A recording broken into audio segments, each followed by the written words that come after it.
데살로니가전서 5장 23절에서 24절까지의 말씀입니다.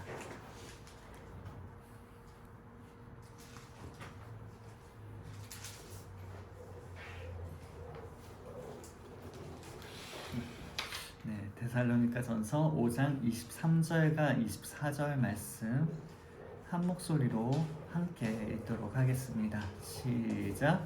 평강의 하나님이 친히 너희를 온전히 거룩하게 하시고 또 너희의 온 영과 몸과 몸이 우리 주 예수 그리스도께서 강림하실 때에 흠없게 보존되기를 원하노라. 너희를 부르시는 이는 미쁘시니 그가 또한 이루시리라. 아멘. 네, 오늘 말씀은 24절 가장 끝부분에 있는 그가 또한 이루시리라 라는 제목으로 나누고자 합니다. 세상의 물질적인 삶은 더 안락해지고 평안해졌습니다. 기술의 발전은 사람의 삶을 보다 편리하고 쾌적하게 만들어 왔던 것이죠. 하지만 날이 갈수록 사람들의 마음의 평안은 잃어만 갑니다. 세상 그 어느 곳에도 마음의 평안과 안식을 누릴 수 없게 된 것이 바로 지금의 시대가 된 것입니다. 사실 세상에서 평안을 찾을 수가 없는 것은 진정한 평안이 오직 하나님께로부터 오는 것이기 때문일 것입니다. 하나님께서는 자녀들인 우리들에게 귀한 선물을 주십니다. 그것은 바로 평강인 것이죠. 하나님께서 얼마나 이 평강을 우리에게 주시기를 원하시는지 성경에서는 끊임없이 평강에 대한 말씀들이 계속해서 반복적으로 나타나고 있어요. 어떠한 일들을 통하여 주실지 우리는 다 이해할 수 없을지라도 내가 원하는 방법과 내가 생각하는 그 방법이 아닐지라도 하나님께서는 평강 주시는 일을 우리에게 평강을 선물로 주시는 그 일을 너무나도 중요하게 여기신다는 사실만큼은 우리가 확실하게 기억해야 하는 것입니다. 예수님을 믿기 전에는 세상을 살면서 필요한 모든 것들이 어디에서 오게 되는지 우리는 잘 모릅니다. 그저 살다 보니 자연적으로 생겨나는 것이거나 내가 똑똑하고 유능해서 생긴다고 생각하곤 합니다. 그러나 예수님을 믿고 하나님을 발견한 후에는 이제 나는 하나님께서 주시는 것을 받는 새로운 입장에 살아가고 있다는 사실을 우리는 발견하게 됩니다. 다시 한번요. 하나님께서 주시는 것을 받는 사람들이 바로 우리들이 되었음을 우리는 고백하게 되는 것입니다. 하나님께서는 우리에게 언제나 주시고 또한 하나님께로부터 오는 것들을 우리가 받는 관계, 우리는 그러한 관계 안으로 들어왔기 때문에 여기에서 벗어나서는 살아갈 수 없는 존재들이 되어진 것입니다. 예수님께서는 바로 이 관계를 포도나무 비유로 우리에게 설명해 주셨습니다. 요한복음 15장 5절의 말씀입니다. 나는 포도나무요 너희는 가지라. 그가 내 안에 내가 그 안에 거하면 사람이 열매를 많이 맺나니 나를 떠나서는 너희가 아무것도 할 수 없음이라 라고 말씀하고 계시죠. 나무에서 끊어진 가지는 말라서 죽고 맙니다. 즉 나무와 그 줄기, 가지는 이제 생명의 관계라고 이야기할 수 있는 것입니다. 그래서 예수님께서는 나를 떠나서는 아무것도 할 수 없다고 그냥 경고하시는 것이 아니라 단언하고 계세요. 이거는 확실한 이야기다. 우리가 예수님께로부터 떨어지게 된다면 우리가 예수님을 떠나서는 아무것도 할 수 없음을, 즉 생명을 가질 수조차 없음을 주님께서는 단언하고 계신 것입니다. 이 관계는 세상이 이해할 수 없고 세상에 있을 수도 없는 관계입니다. 오직 하나님 안에서만 누릴 수 있는 생명을 얻는 관계인 것입니다. 즉 하나님께서는 우리에게 생명을 주시고 우리는 우리에게 주신 그 생명을 받는 관계 속에 들어오게 된 것이에요. 그러므로 우리는 예수님을 떠나서는 살지 못합니다.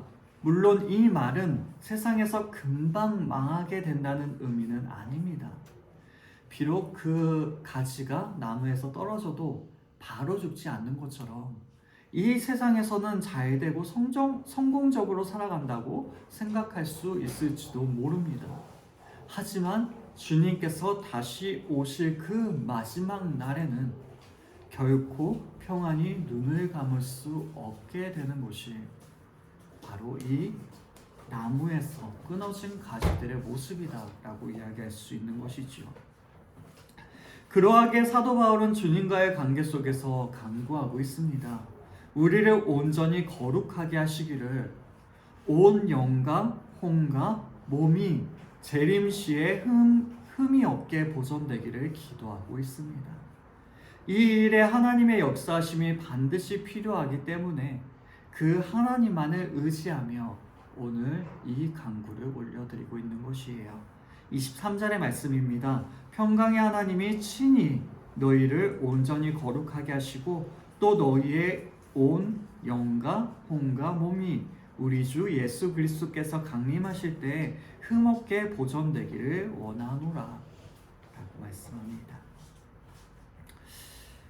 이 말씀을 조금 더 깊이 살펴보면요, 사도 바울의 간구하는 대상은 누구일까요? 네, 사도 바울이 기도하고 있는 그 대상은 하나님이시죠. 하나님을 향해서 이 기도를 올려드리고 있습니다. 하지만 그 하나님에 대해서 특별한 이런 수식을 덧붙이고 있어요. 그냥 하나님이 아니라 평강의 하나님이라고 말입니다. 여기에서 쓰인 평강이라는 소유격 표현은 평강이 완전하신 하나님께서 지니신 여러 가지 속성들 중에 하나임을 이야기하고 있는 것이죠.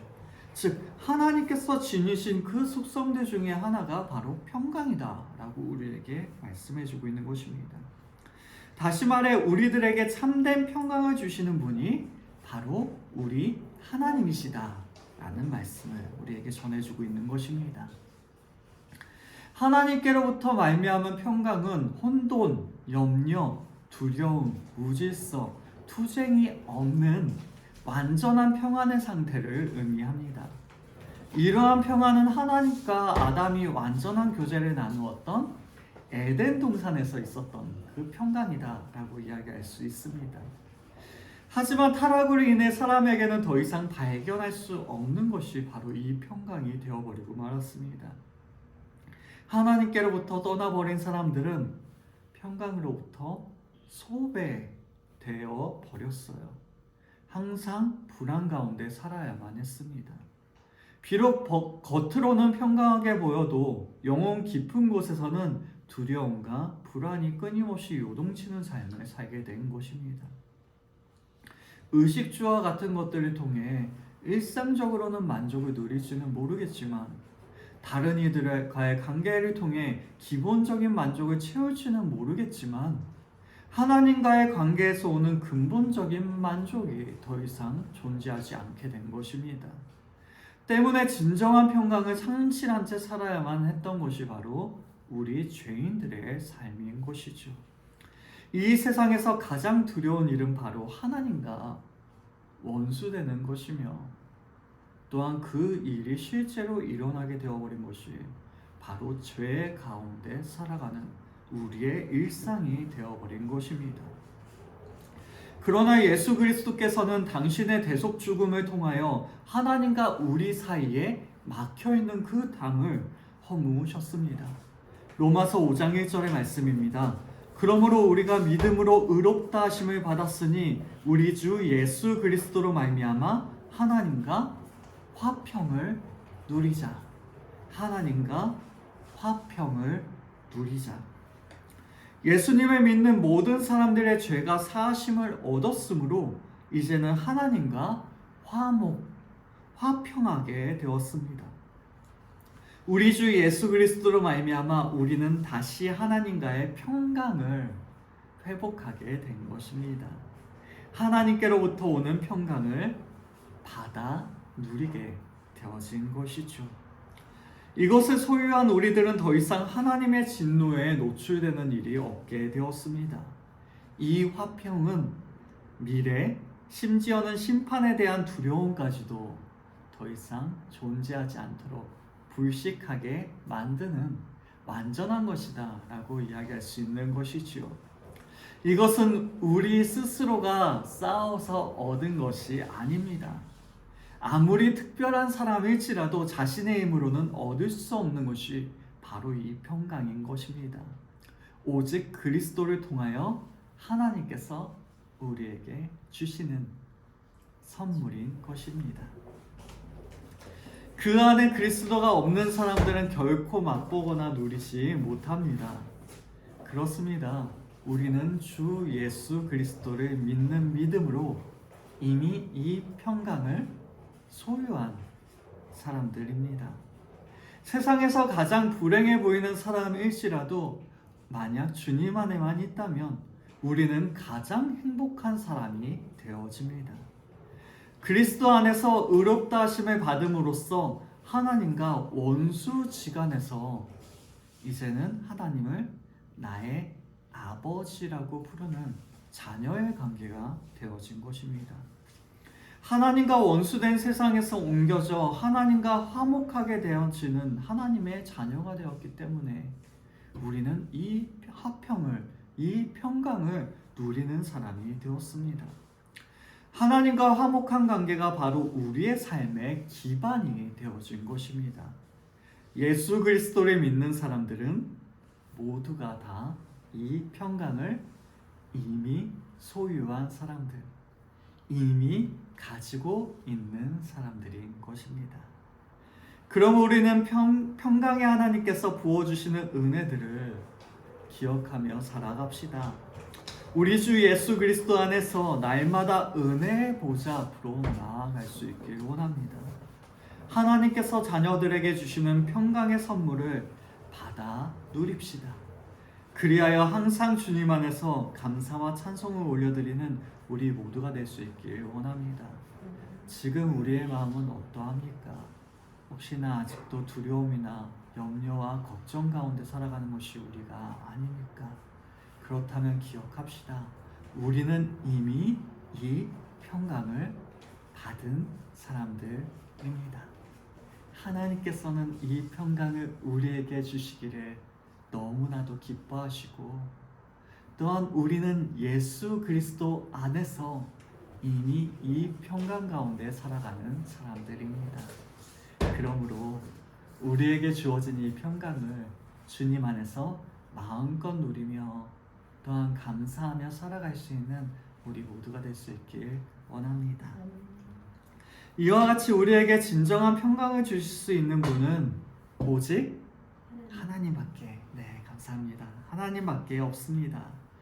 마찬가지로 우리를 온전히 거룩하게 하시고 또 우리의 온 영과 혼과 몸이 우리 주 예수 그리스도께서 강림하실 때 흠없게 보존되게 하실 수 있으신 분도 하나님밖에 없습니다.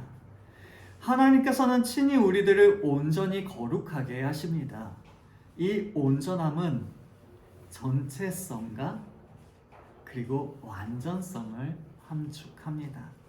다시 말해 거룩하게 하시되 단지 한 부분만 거룩하게 하시는 것이 아니라 전체성, 모든 것들을, 그리고 완전성, 완전하게 하시는 것이 하나님의 거룩하게 하여 주심이라는 것입니다. 더욱이 거룩하게 하시는 일에는 구별과 성별의 개념이 포함되어져 있습니다. 하나님께서 자신의 백성들을 죄악으로부터 구별하여 거룩하게 성화시켜 나아가시는 것입니다. 더 이상 어둠에 속하지 아니하고 이제는 하나님의 빛 가운데 거하며 행하게 하시는 것이 바로 이러한 모습인 것입니다. 이러한 성화는 곧 우리를 향한 하나님의 뜻으로서 완전한 성화는 구원의 궁극적인 지향점이다 라고 이야기할 수 있겠죠. 다시 말해 우리 모든 성도들의 삶은 그 자체가 성화의 과정이다 라고 이야기할 수 있습니다. 거룩하게 되어져 가는 그 과정인 것이죠. 이는 그리스도를 믿음으로 의롭다고 인정함을 받았기 때문에 시작할 수 있는 점점점 진행되어지는 과정, 즉 점진적인 과정입니다. 성화의 과정 속에 있는 성도들은 우리 주 예수 그리스도를 닮아갑니다. 스스로를 죄 가운데 내버려 두지 않는 것이죠. 거룩한 영이신 성령님으로 인치심을 받아 우리 자신 또한 주님의 빛 가운데 살아가도록 노력하는 인생을 살아가게 됩니다. 이미 구원을 받았기에 더 이상의 거룩을 위한 노력이 필요 없다는 생각 자체를 거부하고 오히려 주님을 더욱더 붙잡고 발버둥치며 살아가는 것입니다. 그러므로 생활의 모든 영역에서 완전한 성화를 향해 나아가는 것이 우리 성도의 삶이라고 이야기할 수 있습니다.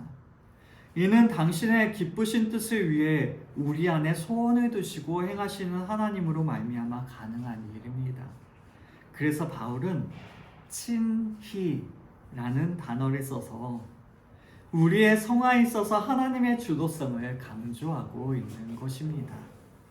평강의 하나님께서 친히 우리의 온 영과 혼과 몸이 우리 주 예수 그리스도께서 강림하실 때 흠없게 보존하신다고 말씀하고 있는 것이죠. 이 말씀은 사람이 세 부분으로 구성되어 있느냐 혹은 두 부분으로 구성되어 있느냐 규명하는 치열한 논쟁에서 세 부분으로 구성되어 있다는 결정적인 증거를 제공하는 구절으로 이용되어 왔습니다. 그게 뭐죠? 영과 혼과 몸으로 되어 있다라고 주장하는 그 이야기입니다. 우리 교단에서는 두 사람이 두 가지로 이루어져 있다라고 많이 이야기해요. 영과 혼은 같은 것으로 보고요. 그리고 몸을 이렇게.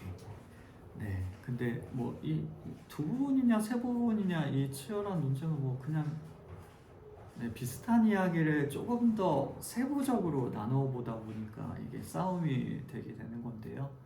크게 중요하진 않습니다. 그냥 그렇구나라고 생각하시면 되고요. 그럼에도 불구하고 여기에서 쓴 이 단어들을 우리가 좀 자세하게 살펴본다면 우리의 모든 영역이 온전하고 또한 거룩하게 된다는 것이 무슨 의미인지를 조금 더 세밀하게 살펴볼 수 있을 것이에요. 즉 이게 우리 사람을 구성하는 게 두 개냐 세 개냐의 논쟁을 하자는 게 아니라 정말 이 말씀을 통해서 우리가 조금 더 깊이 주님께서 우리를 거룩하게 하시는 부분들을 생각해 보자라는 것이지요. 먼저 영에 대한 단어입니다. 이 단어는요, 푸뉴마라는 단어인데 혹시 들어보신 분들도 계실 거예요. 신약 성경에서는 379회 정도 사용되어졌고요. 성령, 영혼, 심령, 생기, 마음 등으로 정말 다양하게 번역되는 단어가 이 영이라는 단어입니다. 본문에서 이 영혼은 사람 외부에 실존하는 영적 실체를 가리키는 것이 아니라 사람의 정신적인 요소 혹은 혼보다는 조금 고등한 측면에 있는 것을 나타내기 위해서 사용되는 단어다라고 이야기할 수 있어요. 사실 성경에서는 영은 혼과 혼용되어서 사용되어집니다. 그래서 아까 말씀드렸다시피 사람이 두 가지로 구성된다는 거에선 영과 혼을 같은 것으로 봐요. 하지만 주로 하나님과의 교제하는 접촉하는 실체를 나타낼 때 이 영이라는 표현을 사용하곤 합니다. 다시 말해 내 영혼이 하나님을 기뻐하고 하나님을 찬양합니다 라고 이야기할 때 쓰이는 단어가 바로 이거라고 보시면 좋을 것 같아요. 하나님과 교제하는 측면에서 우리가 지니고 있는 것이 바로 영이다 라고 이야기할 수 있는 것이죠. 즉 본문에서 말하는 이 영은 구원받은 사람의 심령에 내재되어 있는 것으로 사람은 이것을 통해 하나님과 교통하게 됩니다.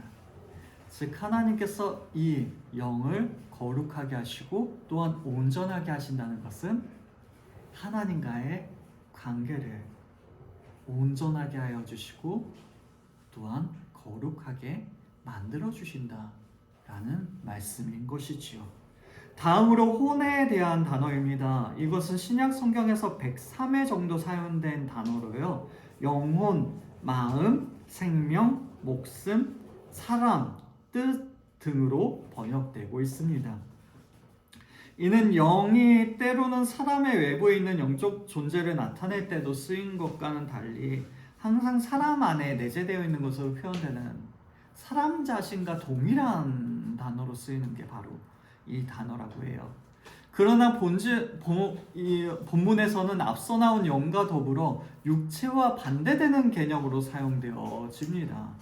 즉 하나님과의 교류하는 기능을 강조된 영과는 달리 사람의 정신적인 기능을 나타낼 때 쓰이는 것이 바로 이 혼이라는 단어예요. 즉 여기서 혼은 생각하고 감정을 느끼는 정신적인 요소를 나타내는 것입니다.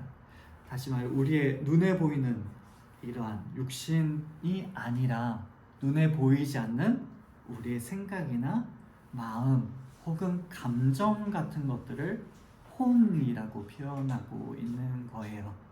그러하기 때문에 하나님께서 온전하고 거룩하게 하시는 것은 단지 하나님과의 교제뿐만이 아니라 우리의 생각도 거룩하게 하시고 우리의 마음도 깨끗하게 정결하게 하시고 또한 그 모든 것들을 감정까지도 하나님께서 거룩하게 변화시켜 나아가시는 것이죠.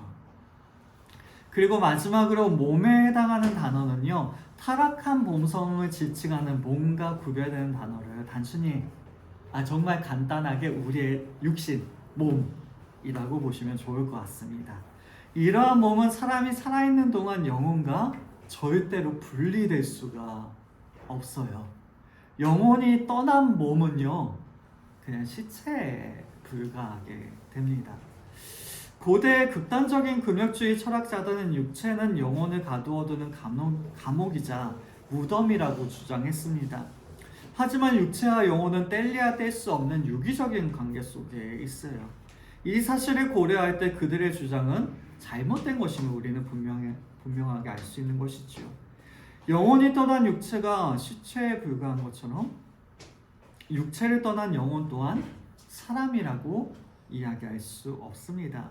다시 말해 사람의 몸에는 영혼을 가진 것이 아니라 사람 그 자체가 몸인 동시에 영혼인 것이죠.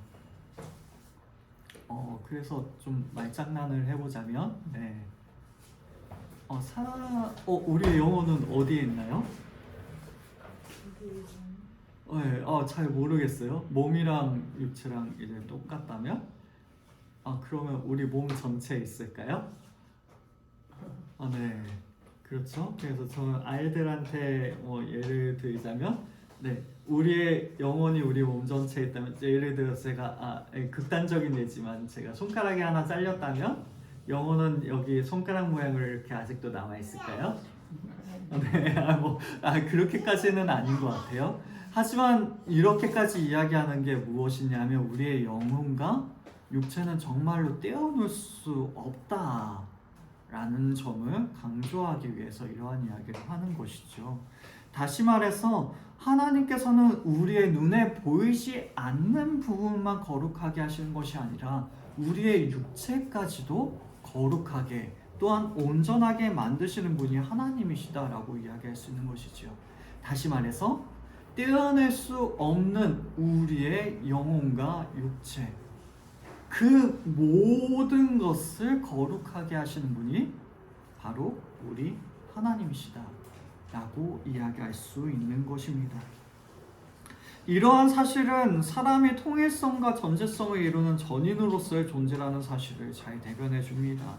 즉 사람이란 하나님과 교통하는 존재이며 또한 생각과 감정을 느끼는 존재이고 그리고 육신을 지닌 존재이다 라고 이야기할 수 있겠죠. 그리고 하나님께서 거룩하고 온전하게 하시는 것은 이 모든 것이다 라고 이야기할 수 있을 것입니다. 하나님께서는 바로 이러한 우리의 모든 것들을 흠이 없게 보존하여 주십니다. 우리의 온 영과 혼과 몸이 아무것도 책망받을 것이 없도록 하십니다. 주님께서 그리하신 것 같이 우리의 모든 삶이 완전한 거룩을 향하여서 날마다 나아가도록 하십니다. 그리하여 예수 그리스도께서 재림하실 때 우리의 모든 존재가 하나님께 받아들여지게 하여 주십니다. 그러하기 때문에 우리의 성화의 과정은요, 우리가 날마다 이러한 거룩과 온전을 추구해 나아가는 그러한 인생의 여정이라고 이야기할 수 있을 것 같아요. 그렇다면 어제보다 오늘이 조금 더 온전하고 거룩하게 되어야겠죠. 오늘보다는 내일이 조금 더 온전하고 거룩하게. 물론 연약한 우리들은 때때로 퇴보를 하기도 합니다. 어제보다 오늘이 더 형편없는 것 같고 그러한 인생을 살아가기도 해요. 하지만 커다란 그림 안에서는 우리는 조금씩 점진적으로 나아가야 한다는 것입니다. 하나님께서 그렇게 우리를 만들어 주시고 이끌어 가시기 때문입니다. 그러하기 때문에 우리는 계속해서 성장해 나아가는 사람들이에요. 예수님을 믿자마자 짜잔하고 완전해지면 얼마나 좋을까요? 네. 예수님을 믿자마자 순식간에 변화돼 완전히 거룩한 사람으로 되어진다면 얼마나 좋을까요? 아마 그렇게 된다면요, 죽음을 보지 않은 사람들이 성경에 등장하죠. 네, 에녹, 하나님께서 데리고 가신, 그리고 엘리야, 네, 바람 타고 올라가게 되었죠. 네, 하나님께서는 사실 사람들 처음 창조하셨을 때 죽지 않도록 사람을 만들어 놓으셨잖아요. 네, 근데 아담이 범죄함으로 말미암아 우리에게 찾아오게 된 것은 죽음인 것이죠. 다시 말해 우리가 정말로 예수님을 믿자마자 온전히 완성된 사람이 되었다면 에녹이 그랬던 것처럼 엘리야가 그런 것처럼 바로 하나님께서 막 데리고 이렇게 천국으로 데리고 가는 사람들이 되었을 것이에요. 하지만 우리는 여전히 이 땅을 살아가고 있죠. 예수님을 믿고. 그 이야기는 무엇이냐면 우리가 예수님을 믿는 그 순간 완성되어진 모습이 되는 것이 아니라 점차 점진적으로 변화되어가는 삶을 살아가는 것이 바로 우리의 인생이다라는 이야기를 하고 있는 것입니다. 그러하기 때문에 우리는 날마다 더욱더 자라나기를 소망해야 합니다. 주께로 가까이, 날마다 더욱 가까이 나아가는 삶을 살아가기를 소망해야 하는 것입니다. 그 길 위에 우리는 서 있으나 그게 참 답답할 때도 있어요. 때로는. 네. 조금 더 눈에 띄게 성장하고 싶은데 조금 더 빨리 거룩한 모습으로 내가 자라나길 원하는데 그렇지 못할 때가 너무나도 많거든요. 그런 나 자신을 볼 때면 때로는 절망할 때도 있고 때로는 낙심하고 실망할 때도 있습니다. 하지만 이 말씀이 우리에게 계속해서 전해주는 것은요, 무엇이냐면 때때로 우리가 실패하고 넘어지고 지치고 낙심할지라도 우리는 절대로 실패하는 인생을 살지 않는다는 말씀을 우리에게 주고 있는 것입니다. 즉 지금의 나의 모습을 볼 땐 보잘것이 없기 때문에 아무것도 이루어진 것 같지 않은 것처럼 여겨질 수도 있겠지만 하나님께서 친히 우리를 흠이 없게 보존하여 주신다고 말씀하고 있어요. 다시 말해 이 일은 우리에게 반드시 이루어질 일이라고 주님께서 말씀하고 계시는 것입니다. 비록 지금은 보잘것없어 보일지라도 하나님께서 우리를 그렇게 이끌어 가시기 때문에 우리는 자라날 수밖에 없는 사람들임을, 성장할 수밖에 없는 사람들임을 우리에게 말씀해 주고 계시는 것이죠. 24절의 말씀입니다. 너희를 부르신 이는 미쁘시니 그가 또한 이루시리라. 이는 너무나도 확실한 사실을 우리에게 말씀하고 있는 것입니다. 하나님께서는 신실함에 완벽하셔서 약속하고 시작하신 일을 틀림없이 이루시는 분이시기 때문입니다. 미쁘시다라는 이야기가 뭔지 아시죠? 네. 저는 어렸을 때 미쁘다가 예쁘다 뭐 이런 건 줄 알았어요. 네, 근데 예쁘다라는 전혀 상관없고요. 미쁘다는 신실하다, 변함없다 라는 단어가 바로 이 미쁘다라는 단어입니다. 즉 하나님께서 미쁘신 것은 하나님께서 완전히 신실하신 분이심을 우리에게 이야기하고 있는 것입니다. 하나님께서는 바로 우리를 부르시는 이이십니다. 하나님께서는 우리를 신앙으로 부르셨을 뿐만 아니라 그 신앙의 길 위에 서 있을 수 있도록 우리를 부르십니다. 우리를 완전한 거룩으로 성화의 길로 끊임없이 부르고 계신 것입니다. 또한 하나님께서는 미쁘십니다. 미쁘시다는 것은 믿음직한 혹은 신실한이라는 의미를 지닌 단어입니다. 하나님께서는 그렇죠. 사람은 하루에도 12번씩 마음이 변하는 게 바로 사람이죠.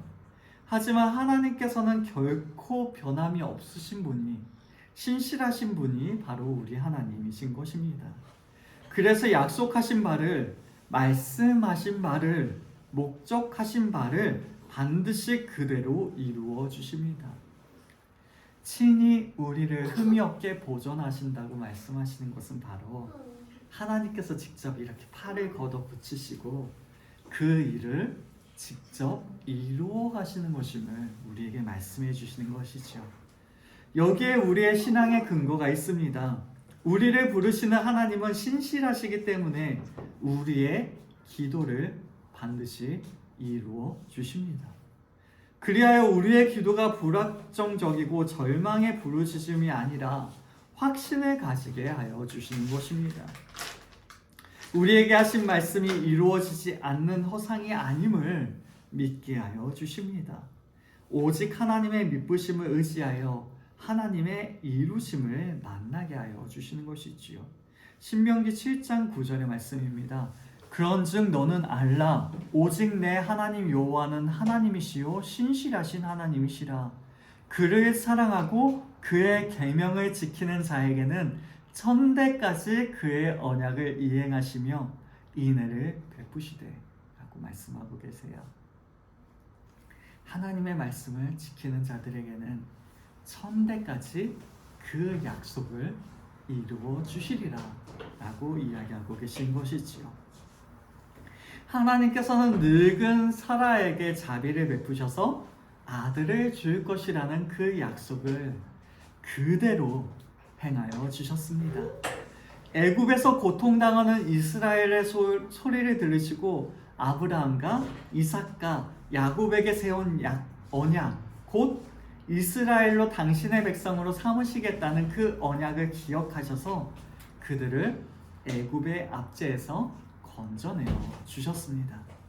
다윗의 씨에서 이스라엘을 구원할 자를 내게 하리라는 그 언약으로 인하여 유다를 멸하기를 즐겨하지 아니하시고 그들을 보존하여 주셨습니다.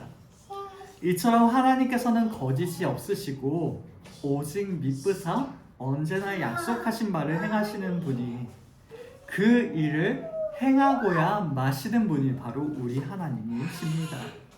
그렇기 때문에 우리들의 신앙은 결코 헛된 것이 될 수가 없습니다.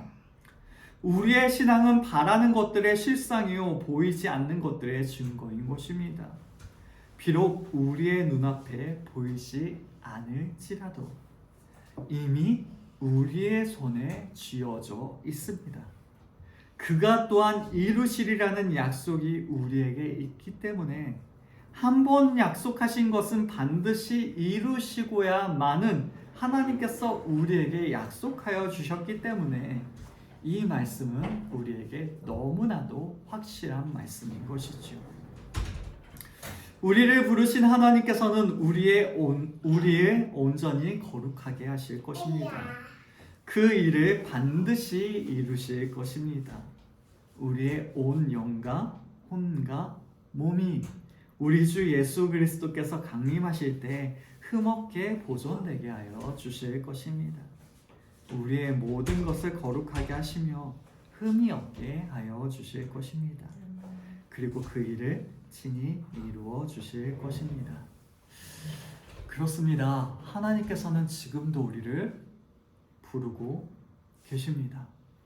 우리 주 예수 그리스도 안에서 하나님과 화목의 관계로 우리를 인도하십니다. 주님께서 강림하실 때를 두려움 없이 맞이하게 하여 주십니다. 오직 평강만이 우리에게 흘러넘치도록 하여 주시는 것입니다. 하나님의 자녀로서 그 평강을 누리게 하십니다. 빌립보서 4장 6절과 7절의 말씀입니다. 아무것도 염려하지 말고 다만 모든 일에 기도와 간구로 너희 구할 것을 감사함으로 하나님께 아뢰라. 그리하면 모든 지각에 뛰어난 하나님의 평강이 그리스도 예수 안에서 너희의 마음과 생각을 지키시리라. 하나님께 감사함으로 아뢰 때 평강은 자연스럽게 우리를 따르게 됩니다. 그 하나님의 평강이 우리의 마음과 생각을 지켜주십니다. 어떤 환경에서도 흔들림이 없게 하십니다. 감사와 기쁨이 넘치며 다른 무엇 때문이 아니라 오직 하나님 때문에 행복한 인생을 살아가도록 합니다. 그 일을 반드시 이루어 주십니다. 이것이 바로 그 미쁘심을 믿는 우리가 누리는 특권입니다. 우리가 이 부르심을 기뻐한다면 그 일을 이루실 자, 곧 하나님의 미쁘심 가운데서 기뻐합시다. 하나님께서는 반드시 우리를 온전히 거룩하게 하시며 흠이 없게 하실 것임을 신뢰합시다. 미쁘신 하나님께서 또한 이루실 것을 믿음으로 온전히 의지합시다. 그리할 때 하나님의 평강이 우리를 지켜주실 줄로 믿습니다. 우리의 마음을 여시고 우리의 생명이 되신 것처럼 우리의 모든 인생길 속에 동행하여 주실 줄로 믿습니다. 그 모든 일들을 이루어 주실 줄로 믿습니다. 이 사실을 바라보시며 신실하신 하나님을 통해 참된 평강을 누릴 수 있는 우리 모두가 될 수 있기를 원합니다. 우리의 평강은 언제나 우리와 함께하고 있어요. 우리가 두려운 이유는요, 하나님과의 관계가 올바로 세워지지 않기 때문에 우리는 두려워하게 되는 것입니다. 그러하기 때문에 만약 우리에게 가장 두려운 순간이 있다면 그때는 언제일까요? 네, 저는 아마 죽음의 순간일 것 같아요. 네.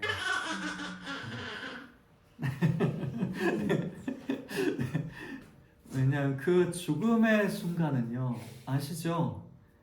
하나님을 믿는 사람이든 믿지 않는 사람이든 모두 다 그리스도의 심판대 앞에 서게 됩니다. 똑같아요. 하나님을 믿는 사람이든 믿지 않는 사람들이든 우리는 그 재판장 앞에 서야 합니다. 그리고 동일하게 사탄의 참소를 받게 돼요. 하나님 보십시오. 저자는 하나님 앞에 범죄한 자입니다. 하나님 보십시오. 저자는 죄인입니다. 그러면서 우리의 인생 모든 전체를 쭉 훑어 읽게 됩니다. 누가 봐도 지옥에 갈 수밖에 없는 인생이 예수님을 믿는 사람들이나 믿지 않는 사람들이나 모두 다 동일한 인생인 것이에요. 네, 그렇죠? 증거는 확실했어요. 그럼 이제 하나님의 판결은 뭐예요? 네. 네. 지옥 이제 하고 이제 외치며 그 판사봉을 땅땅땅 치려고 드는 그 순간 잠깐이라고 외치는 분이 계시죠? 누구신가요? 예수님. 네. 예수님께서 한마디 하십니다. 아버지, 제가 저자를 압니다. 제가 저 사람을 압니다. 그 한마디로 우리는 지옥 가지 않고 천국으로 가게 되는 거예요. 내가 뭐 신실하게 살았기 때문에, 내가 죄를 짓지 않고 살았기 때문에 우리가 천국 가는 것이 아닙니다. 그 신실하신 하나님의 사랑, 그 신실하신 예수 그리스도의 그 십자가가 우리를 끝까지 붙잡고 있기 때문에, 동일하게 그 심판대 앞에서는 죄인으로밖에 드러날 수밖에 없는 우리의 인생이지만, 그 신실하신 그 십자가가 우리를 천국으로 인도해 주시는 것입니다. 그러하기 때문에 우리는 그 심판대가 두렵지 않게 되는 거예요. 아니 근데 아직도 두렵긴 해요. 왜냐하면 저의 죄, 그 은밀한 죄까지 모두 다 밝혀지는 것이 바로 그 자리거든요. 네, 어떻게 보면 목사는 좀 거룩하고 바른 생활을 살아야 되는데, 네, 저의 그 처참한 죄된 모습들이 드러날까 너무나도 두려운 것이 바로 그 순간입니다. 그럼에도 불구하고 예수님께서 우리를 알고 계시고, 하나님께서 그 신실한 사랑으로 우리를 끝까지 붙잡고 계시기 때문에 우리의 결국은 지옥이 아니라 천국으로 이끌어 가실 것을 우리는 알고 있기 때문에, 우리는 그 순간마저도 두려워하지 않게 되는 것이에요. 즉, 우리가 하는 것이 아닙니다. 하나님께서 우리를 그렇게 인도해 나아가실 것이에요. 그러하기 때문에 우리는 하나님께 모든 것들을 맡겨야 합니다.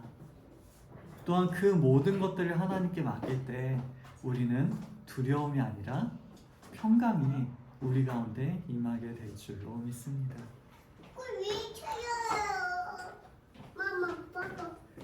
네, 그렇죠. 우리의 영혼까지도 지키시는 그분께서 우리의 육신도 지키십니다. 우리의 그 결국을 지켜주신 분이시라면 우리의 지금의 삶 또한 하나님께서 지켜주시겠죠. 이 사실을 기억하시고 언제나 우리를 가장 선한 길로 이끌어 가시는 그 하나님 아버지를 의지할 수 있는 우리 모두가 될 수 있길 원합니다. 때로는 우리의 눈앞이 보이지 않고 두려움과 염려가 우리의 앞길을 막아설지라도 하나님께서는 언제나 신실하게 우리를 이끌어 가실 거예요. 그러하게 평강의 하나님이 우리의 모든 일상 또한 평강으로 인도하여 주실 줄로 믿습니다. 이 사실을 바라보시며 그 믿으신 하나님, 신실하신 그 하나님을 통하여서 두려움과 염려로 살아가는 것이 아니라 날마다 평강을 누리고 주님 앞에 감사하며 주님 앞에 찬양하는 우리의 모두가 될 수 있기를